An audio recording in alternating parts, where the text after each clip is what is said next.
나훔서 2장 13절 말씀입니다. 구약 성경 나훔서 2장 13절 한 절 말씀 우리 한 목소리로 함께 읽도록 하겠습니다. 시작. 만군의 여호와의 말씀에 내가 내 대적이 되어 내 병거들을 불살라 연기가 되게 하고 내 젊은 사자들을 칼로 멸할 것이며 내가 또 내 노력한 것을 땅에서 끊으리니 내 패견자의 목소리가 다시는 들리지 아니하리라 하셨느니라. 아멘.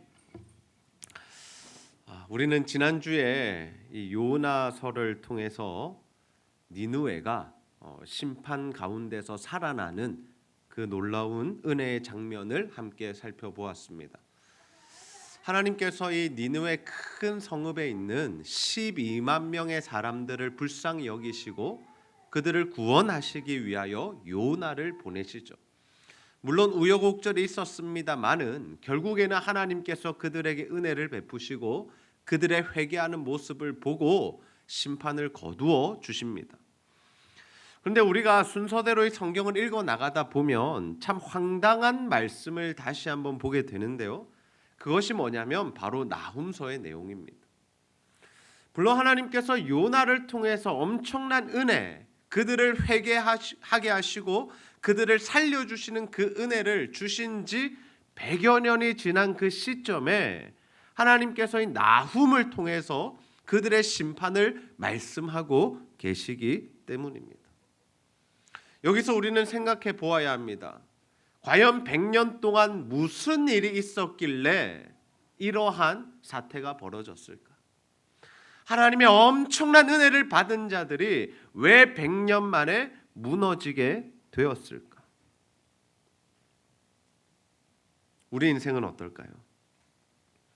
한 사람의 인생의 실패와 성공, 한 공동체에 망하고 흥하는 것이 과연 어디에 달려 있을까요?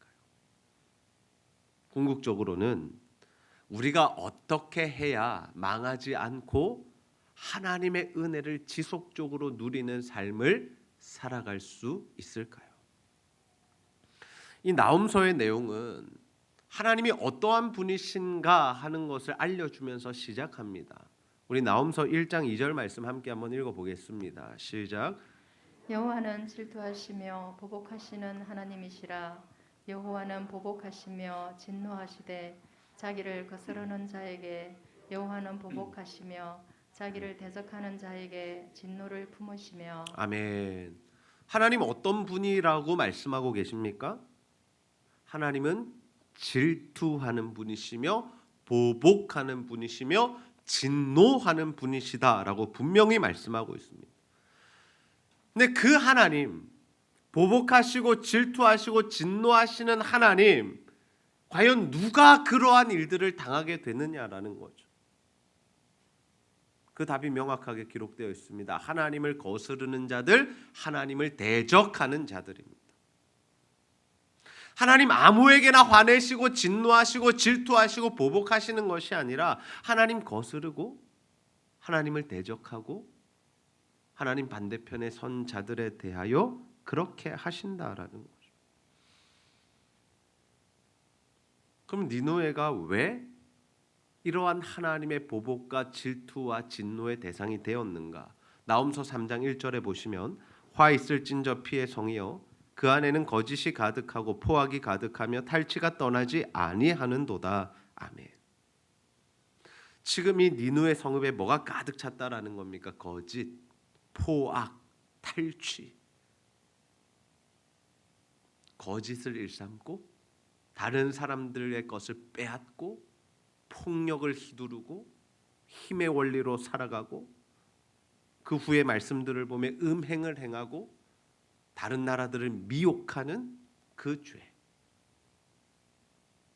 그 죄 때문에 하나님께서 그들에게 심판을 내리시죠.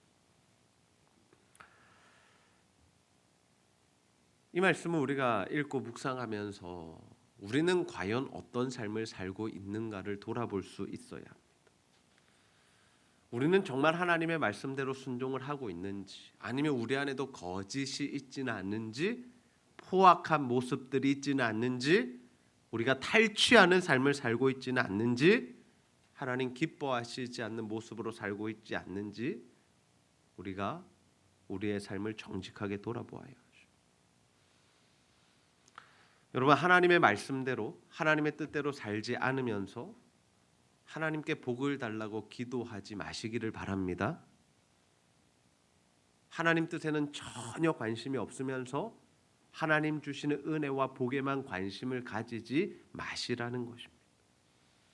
우리가 하나님은 어떠한 분이신지 알지도 못하면서 그 하나님과 교제하려는 그런 마음은 전혀 없으면서 내가 원하는 것들만 이루려고 하나님 앞에 나와서 예배하고 기도하고 헌신하는 것을 뭐라고 부르냐면 그것을 바로 우상 숭배라고 부릅니다. 우리는 하나님을 예배한다라고 이야기하지만, 하나님께 기도한다라고 이야기하지만, 그것이 나를 위해서라면, 그것이 나의 어떤 욕구를 채우기 위해서라면 그것은 예배가 아니고 기도가 아니고 우상 숭배고 미신을 섬기는 것과 동일한 일이다라는 거죠.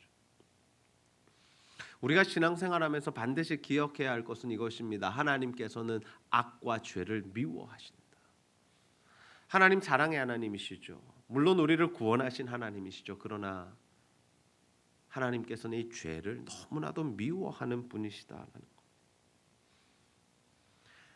하나님께서 이런 니느웨 죄와 포악과 탈취와 거짓이 가득한 이 니느웨 땅을 통하여 무서운 선포를 하십니다.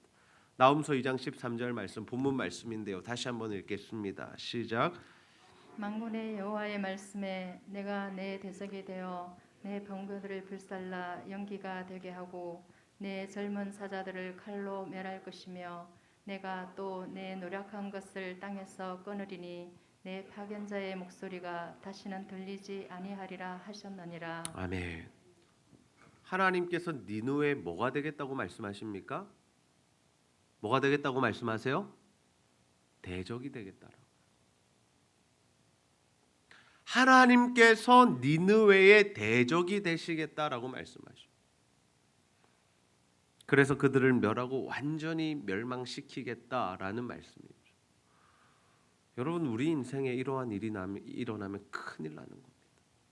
하나님이 우리의 대적이 되시면요, 우리가 하나님 말씀대로 살지 않아서 하나님이 나의 편이 아니라, 내가 하나님 편에 서 있는 것이 아니라 내가 하나님 반대편에 서 있다면, 하나님의 대적이 된다면, 하나님이 원하시지 않는 그 일로 인해서 하나님과 멀어진다면 우리 인생은 망하는 겁니다.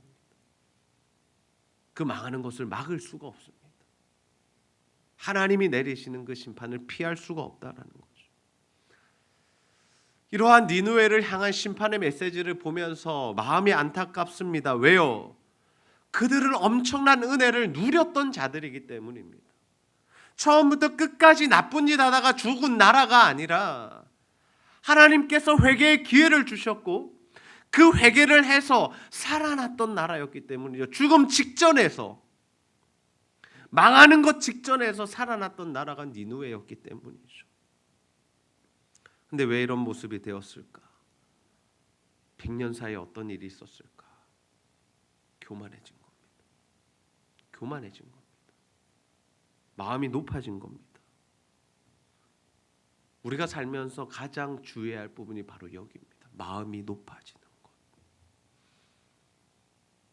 우리가 은혜를 받은 이후에 마음이 높아질 수 있습니다. 우리가 무언가 응답을 받은 이후에 마음이 높아질 수 있습니다. 우리가 살아계신 하나님을 깊이 체험한 이후에 마음이 높아질 수 있고요. 뭔가 우리의 삶에 좋은 일들이 일어난 이후에 마음이 높아질 수 있습니다. 계속해서 우리의 형편이 좋지 않다면 마음이 높아질 일이 있을까요? 별로 없을 겁니다. 그러나 뭔가 하나님께서 은혜를 베푸시고 많은 것들을 허락하시고 응답도 주시고 체험도 주실 때, 그때 우리가 조심해야 한다라는 거죠. 마음이 높아지면 100이면 100 다 무너지고 망하게 됩니다. 하나님 교만한 것을 원하시지도 않고 허용하시지도 않습니다. 잠언 16장 18절 보십시오. 교만은 패망의 선봉이요 거만한 마음은 넘어짐의 앞잡이니라. 아멘. 교만하면 망한다라는 거예요. 마음이 거만해지면 넘어지게 된다라는 거죠. 하나님 은혜 다 까먹고 망하는 인생이 되어 버린다라는 거죠. 개인의 삶도 그러하지만 한 공동체, 아니 심지어 한 나라도 그러합니다. 여러분이 아수르, 니느웨가 아수르에 속한 도시거든요. 이 아수르가 얼마나 강력했던 나라입니까? 패권을 장악했던 나라입니다. 그 먼 곳에서 이스라엘 땅만 정복한 게 아니라 그 밑에 있는 애굽 땅까지 정복했었던 어마어마한 능력이 있고 힘이 있었던 나라입니다. 근데 그 나라가 지금 교만해지자 하나님께서 어떻게 해버리시냐면 신흥 강대국 바벨론을 세우셔서 역사 속에서 아수르가 아예 사라지게 하십니다. 아수르라는 나라가 조금 남아있고 바벨론이라는 나라가 옆에 있는 것이 아니라 아예 아수르라는 나라는 없어져 버렸다라는 거죠. 개인의 삶도 마찬가지겠죠. 히스기야 왕 여러분 기억하시죠? 죽을 병에 걸렸다가 하나님 앞에 기도해서 나아서 15년을 더 살았던 기적을 체험했던 왕입니다. 근데 그가 기적을 체험한 다음에 어떤 삶을 삽니까? 바벨론의 사신들이 왔을 때 자신의 있는 모든 병거들과 무기들과 성전에 있는 그 좋은 것들을 다 보여줍니다. 왜요? 마음이 교만해져서 높아져서 내가 이 정도다, 우리나라가 이 정도다, 이만큼 힘이 있다라는 것을 자랑했다라는 거죠. 그것을 보신 하나님께서 어떻게 만드십니까? 망하게 만드십니다. 유다가 누구에게 망합니까? 그 바벨론에게 망하는 겁니다. 자신이 보여주었던 모든 무기들 다 빼앗기게 되고요. 특별히 성전의 기물들까지 다 빼앗기게 됩니다. 혹시 우리 안에 이러한 교만이 있지는 않습니까? 혹시나 우리 안에 이러한 마음의 높아짐이 있지는 않습니까? 하나님의 은혜로 구원을 받은 우리들인데 우리가 살아가면서 그 구원을 당연하게 여기고 있지는 않나요? 나는 구원받을 만해. 나는 당연히 구원받아야지. 나 정도면 괜찮은 집사, 권사, 장로, 목사 아닌가라는 생각을 하고 있지는 않습니까? 하나님께서 우리에게 일상 가운데 베푸신, 삶 가운데 베푸신 은혜들이 참 많은데 혹여나 그 은혜들로 인해서 우리의 마음이 굳어지고 어깨에 힘이 들어가고 목이 꼿꼿이 세워지는 그 교만함이 우리에게 임하지는 않았습니까?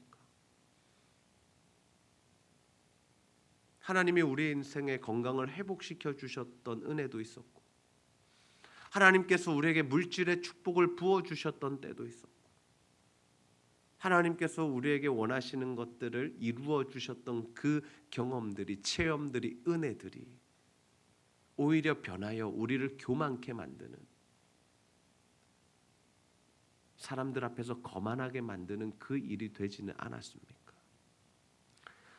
우리가 하나님을 알고 내가 어떠한 존재인지를 알면 하나님 앞에 그렇게 살 수 없습니다. 절대로 교만할 수 없습니다.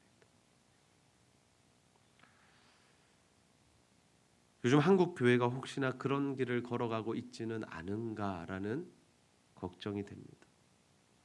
한국 교회 역사를 보면은요, 약 130년 전에 교회가 세워지고 부흥이 임하기 시작합니다. 선교사들의 피를 통해서, 복음 전파를 통해서 쭉 성경들이 들어오면서 예수 믿는 자들이 늘어났습니다. 근데 어마어마한 역사가 일어났죠. 평양에 대부흥이 일어났고 그것을 통해서 전 지역으로 전국적으로 교회들이 세워지기 시작합니다. 이 중에 경험하신 분들 계실 겁니다. 교회가 세워지고 십자가만 꽂고 천막만 쳐도 사람들이 모이고 모여들고 부흥하고 은혜 받고 그래서 하나님 부어주시는 복으로 성전을 건축하고 점점 더 큰 교회가 되어지고 하나님의 일들을 마음껏 감당하는 그 은혜를 우리나라 교회들이 누렸습니다. 근데 이 일들이 어떻게 가능했습니까? 한 사람이 잘나서 가능했습니까? 아니면 한 교회가 엄청나게 힘이 있어서 그런 일을 감당했습니까? 아니죠. 오직 하나님의 은혜와 성령의 역사로 부흥이 일어났고 하나님의 일들이 가능했다라는 거죠. 근데 시간이 지나면서 자꾸 어떻게 변질되어 갑니까? 교회들이 자신의 힘을 자랑하기 시작합니다. 하나님만 자랑해야 하는데 교회를 자랑합니다. 사람을 높입니다. 우리가 대단하다라고 생각을 합니다. 그래서 불안한 거죠. 교만하면 무너지는데, 높아지면 망하는데. 우리가 하나님의 은혜를 지속적으로 누리는 방법은 뭐냐? 다른 것에 있지 않습니다. 겸손하게 끝까지 하나님의 말씀 붙들고 그 말씀에 순종하는 삶을 사는 겁니다. 아멘입니까? 끝까지 종의 자리에 서는 겁니다. 높아지지 않고, 교만하지 않고, 나의 나됨을 자랑하지 않고, 내가 어떠한 사람인지를 나타내지 않고, 나는 여전히 하나님의 종이고, 나는 여전히 티끌 같은 자이고, 나는 여전히 구원받을 자격이 없는 자이고, 내가 구원받은 것은 오직 하나님의 은혜입니다를 고백하는 그 자들에게 하나님의 은혜는 지속적으로 임한다라는 거죠. 출애굽기 20장 6절 말씀 함께 읽습니다. 시작. 교만은 나를 사랑하고 내 계명을 지키는 자에게는 선대까지 은혜를 베푸느니라. 아멘.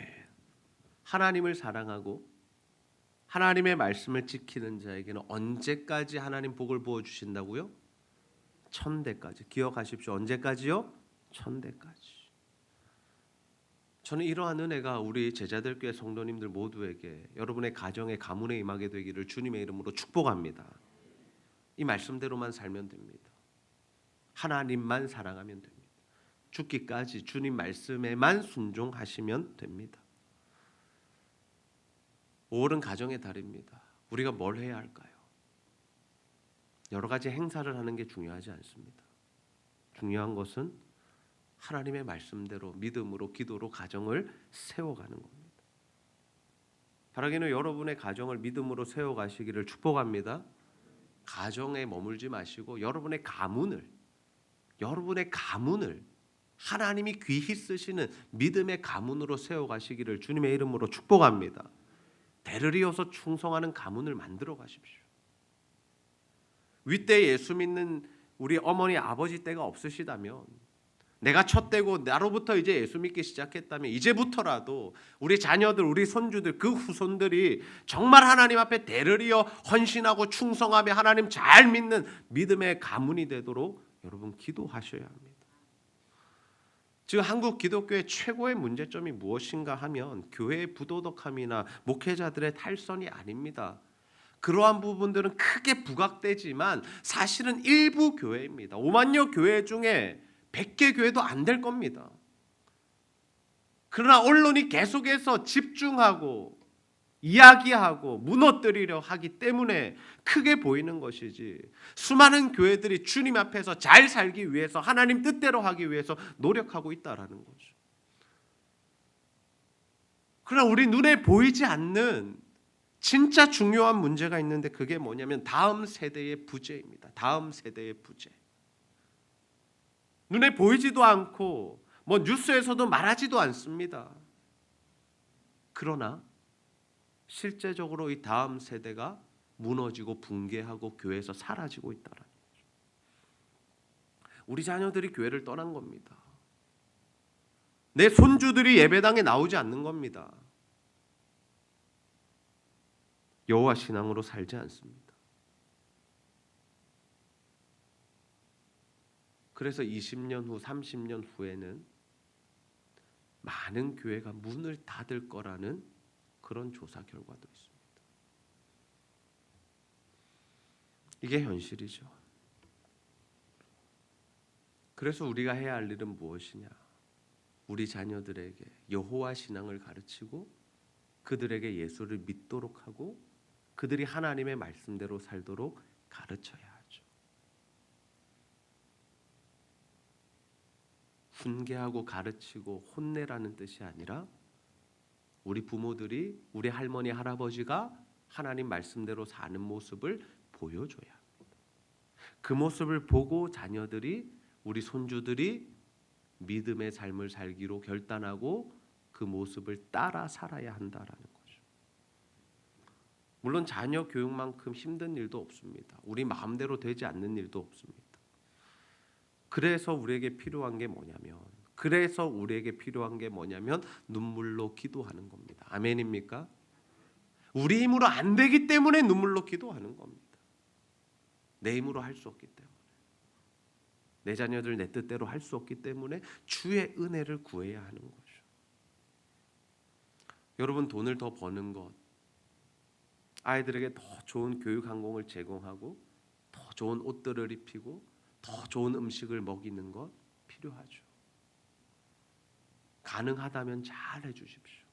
할 수 있는 만큼 자녀들을 잘 뒷바라지해 주십시오. 그러나 그것보다 더 중요한 건 뭐냐면요, 자녀들이 예수를 믿게 하고 매주 예배를 드리게 하고 영적인 공급을 받게 하고 그래서 하나님 안에서 살아가도록 만들어주는 것입니다. 여호와를 떠나면 신앙이 없으면 믿음이 없으면 그 좋은 것들이 아무런 의미가 없게 됩니다. 그것들로 인하여 망하게 됩니다. 그러나 믿음이 있으면요, 어떠한 형편에서도 자족할 줄 알고 하나님 주시는 은혜가 있으면 은혜로 누릴 줄 아는 인생이 됩니다. 니누에는 하나님의 은혜를 받은 이후에 100년 만에 망했습니다. 100년 만에. 오랜 기간이 걸리지 않았습니다. 우리가 자녀들을 믿음으로 키우지 않으면요, 우리가 손주들에게 여호와 신앙을 가르치지 않으면요, 우리 자녀들과 손주들 때에는 하나님을 믿지 않는 가정이 될 수 있다라는 거죠. 결과는 뻔합니다. 전부 다 망하는 겁니다. 그 가정도 망하고요, 교회도 망하고 나라도 망하게 되는 겁니다. 제가 왜 이렇게 강하게 말씀을 드리느냐? 이 시대에는 경각심이 필요하기 때문입니다. 차일피일 미룰 일이 아니다라는 겁니다. 주님이 내일이라도 오신다라고 우리가 생각한다면 이 모습으로 괜찮을까요? 지금 우리의 이 신앙생활의 모습이 주님이 내일 오신다라면 과연 주님 보실 때 괜찮을까요? 나를 만족해 하는 신앙생활 말고요, 사람들이 평가하는 신앙생활 말고요, 하나님이 보실 때 지금 내 모습은, 오늘 내가 예배를 드리는 태도는, 오늘 내가 하나님을 사랑하는 그 마음은 괜찮을까요?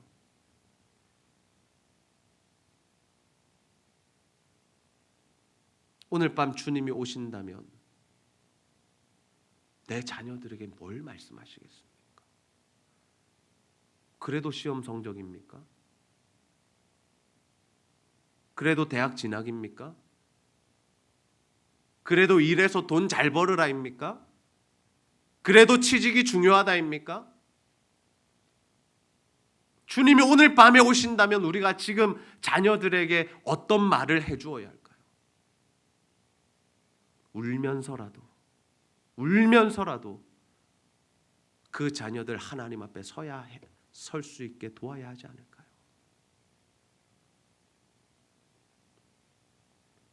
마지막 시대 우리에게 필요한 것은 종말론적인 신앙입니다.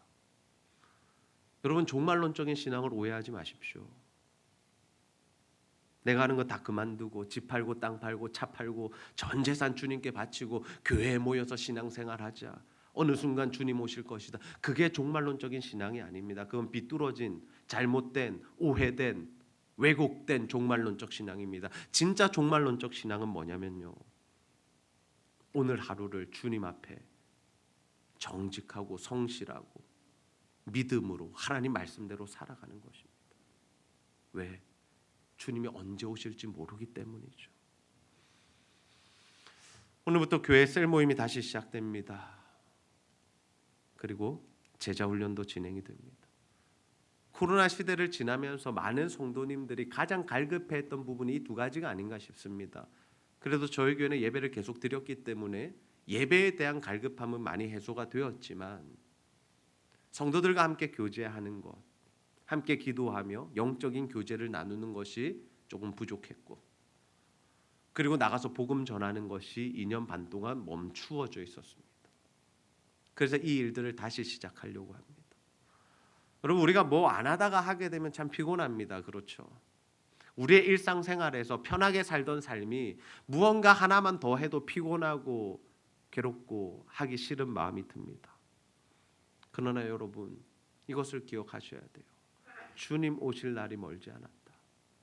주님 오실 날이 멀지 않았다라는 생각을 하고 인식을 하고 살면 우리는 본질에 집중할 수 있습니다. 주님이 가장 기뻐하시는 일에 에너지를 쏟을 수 있습니다. 요한복음 4장 35절 말씀 마지막으로 함께 읽겠습니다. 시작.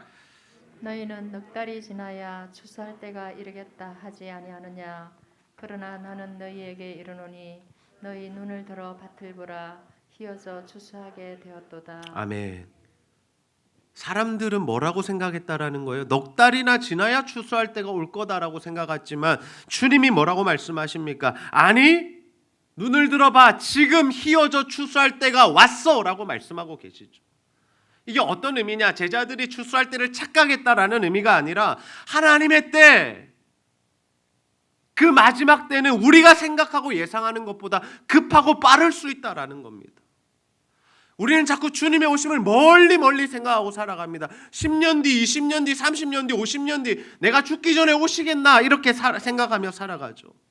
근데 주님이 오늘 우리에게 주신 말씀은 뭐냐? 긴장하고 살아야 돼. 지금이 추수의 때야. 주님이 오실 때가 가까웠어. 긴장하고 살아. 경각심 가지고 살아. 지금이 중요해. 오늘이야. 라고 지금 우리에게 말씀하고 계시죠. 그럼 우리가 마지막 때에 집중할 건 무엇입니까? 복음으로 영혼 구원하는 겁니다. 다른 일이 아닙니다. 우리가 내일 주님 앞에 서야 한다면 가장 우선적으로 해야 할 일이 무엇이겠습니까? 복음으로 먼저 우리가 복음 앞에 서고 복음으로 죽어가는 영혼들 살리고 내 가족들 예수 믿지 않는 영혼들 살려내고 지금 믿음과 신앙이 흔들리는 우리 자녀들과 손주들을 살려내고 그것이 가장 큰 문제다라는 거죠. 죽음이 앞에 있는데 죽을 때가 가까웠는데 우리 인생을 마무리할 때가 가까웠는데 다른 데 힘쓰고 에너지 쏟고 고민하고 걱정할 필요가 없다라는 거죠. 분명해지는 겁니다. 신앙생활은 분명한 겁니다. 마지막 때일수록 더욱 분명해야 합니다. 여러분 일평생 이 땅 살아가는 동안에 하나님 앞에 교만하지 마시고 겸손히 주의 말씀에 순종함으로 하나님의 은혜를 지속적으로 받아 누리는 저와 여러분 다 되시기를 소원합니다. 그리고 그 은혜가 우리 자녀들에게 손주들에게 내려갈 수 있도록 자녀들을 믿음으로 양육하시고 손주들아 여호와의 신앙을 가르치시고 마음대로 되지 않는다면 그것을 위해서 여러분 눈물 흘리며 기도하십시오. 마지막 때가 가까웠습니다. 주님 오실 날이 멀지 않았습니다. 우리가 그것을 기억하면서 정말 주님이 원하시는 삶을 살아서 나 개인뿐만 아니라 우리 가정이, 가문이, 우리 교회가, 이 나라가 하나님 베푸시는 복을 천대까지 받아 누리는 주님 다시 오시는 그날에 다 함께 영광스럽게 들림받아 구원을 받는 천국으로 들어가는 저와 여러분이 다 되시기를 주님의 이름으로 축복합니다. 우리의 시간이 세상